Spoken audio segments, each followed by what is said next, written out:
Journaling is a powerful tool to build your brain, but if you don't take a strategic approach to it, it'll just feel like a total waste of time. Over my years of experience as a peer-reviewed academic, educator, and entrepreneur, I've developed a system for my journaling that has helped me think faster and more clearly, resulting in not only over 300 pages of published academic work, but which has also helped me speak and present more effectively. And this system, which works in 2 phases, can help you achieve the same level of output. And the first phase is what's called metacognitive journaling. I've journaled off and on for years, but when I first started journaling consistently a little more than 3 years ago, I simply got back into it because some book reminded me that it was a good thing to do. And my partial motivation for doing so was that I wanted to stay consistent with my exercise routine. I felt that journaling each day would help me keep focused and accountable to stay consistent with this habit because it would help me monitor 2 aspects of my thinking. 1, the thoughts and emotions that were getting in the way of my exercise on days I made an excuse not to go to the gym, and 2, the thoughts and emotions I felt on the days I was motivated to go to the gym. And I figured that simply being aware of these emotions would help me regulate my motivation better. And the research bears this out.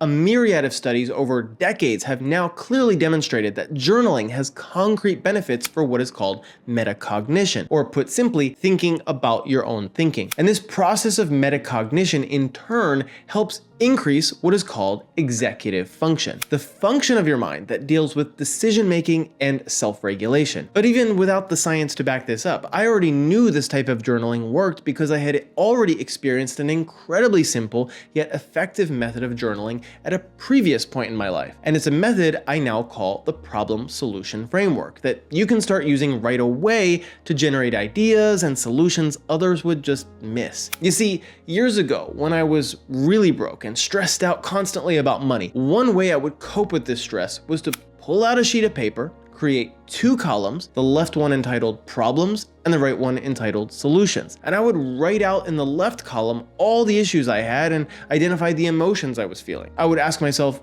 honestly, why are you feeling this way? What's the source of these feelings? And then I would write out in the right column at least 2 to 3 potential actions I could take to solve these, or at least move closer to solving these. After a bit of deliberation, I would then choose one action or solution from each category and immediately schedule it into my calendar. And this really helped me a lot. In fact, I credit this process to a lot of the substantial increases in my quality of life over the past 10 years. And so when I started journaling again 3 years ago, I reincorporated this simple yet effective method into my process. But then that's when I started to hit a brick wall. And it's where, if you're not careful, you'll start to conclude that journaling does nothing for you and is just a waste of time. And that brick wall was a simple pattern I started seeing in more and more of my journal entries. More and more, I would find myself writing in my journal something like, "Nothing to report today, just a normal day." Journaling eventually started to simply feel like clocking in and clocking out, simply going through the motions for the sake of it. But this isn't necessarily a bad thing. In fact, it might even be a sign of growth. You see, this feeling that journaling is no longer productive is a well-documented phenomenon in clinical research on journaling. And although the reasons this happen aren't well understood, this is where frameworks such as social cognitive theory can provide some plausible reasons. You see, at some point, when you become so good at metacognition, processing and awareness of your emotions, and also self-regulation, you might actually begin to find that journaling about all of it is a bit redundant. Because over time, you've actually developed the ability to do everything you would have done through journaling totally in your mind. And so here's the bottom line. When you're first getting started with journaling, commit to 2 activities. 1, focus on consistency with it, just like I did. Schedule 15 minutes into your calendar each day and commit to writing out your thoughts every day, even if you find you don't have much to say. If it keeps happening, try searching for journaling prompts online to help guide your process. And 2, try using my problem solution framework I shared, because that's going to help stimulate in you what's called divergent thinking and convergent thinking, 2 forms of thinking that allow you to think outside the box, especially when you're under pressure. However, when you start finding yourself consistently not having anything to say and you start to feel that journaling is no longer productive for you, it's probably not a sign you should quit. Instead, it might just be a sign that you've developed enough metacognitive skills to proceed to phase 2 in your journaling process, what I call synthetic journaling. You see, a key part of being more intelligent is being more insightful. And that's because I define intelligence as being broader than what is typically considered G, or general intelligence. However, the only way to become more insightful is 1, to consistently come up with good ideas, 2, to consistently be able to connect those ideas in ways others don't notice or see,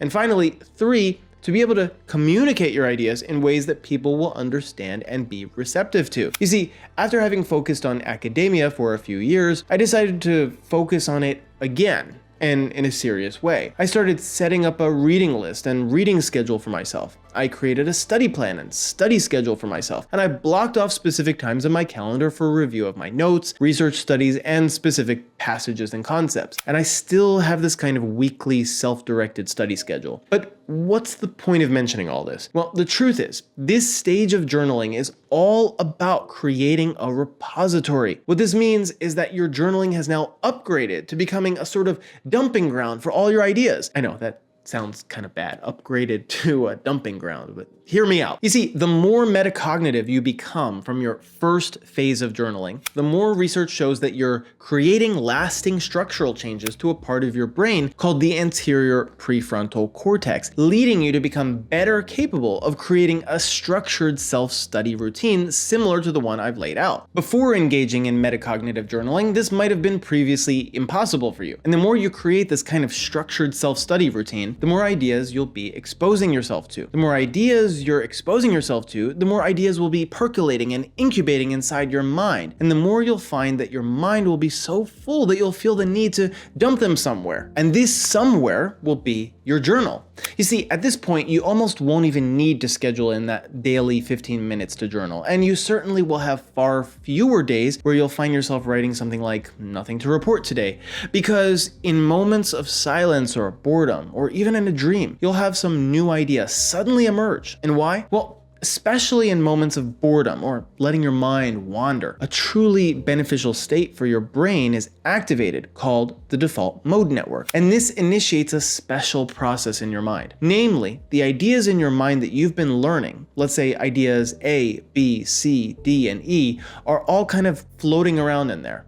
You're not quite sure how or even if they relate to each other, but in these moments of silence or boredom, your default mode network is working overtime, connecting these ideas in new and innovative ways that your conscious mind isn't even aware of. And then suddenly, that's when it happens. Voila! Some new idea or new thought that incorporates ideas A, B, C, D, and E is born. And when you really get serious about your self-directed learning, this will happen to you on almost a daily basis. For me, that looked like writing almost entire essays in my journals, sometimes between sets at the gym when new ideas would just come to me, parsing the nuances of free will versus determinism, teaching and learning techniques, research on intelligence and IQ, my recent reading in value theory, and so on. And at this point, you won't have to schedule any journaling into your calendar. You'll simply have ideas flowing so fast through your mind that you'll be forced to write them down before you lose them. Have you ever felt this way?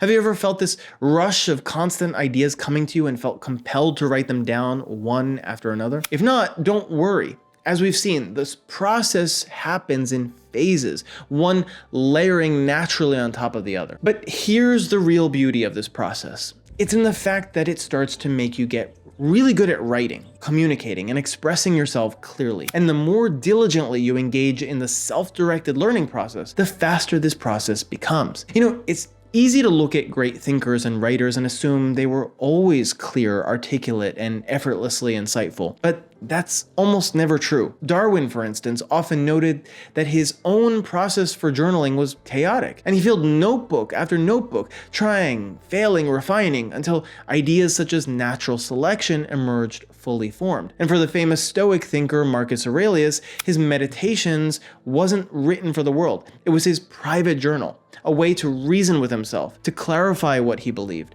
what he feared, and what he needed to overcome. The Stoicism we know today came from his imperfect attempt to think clearly on paper. Even Leonardo da Vinci's journals, thousands of pages of scattered sketches and fragments, were his mind, externalized. His creation of apparent messiness eventually led him to some of his greatest inventions. And you can see the same pattern in modern thinkers.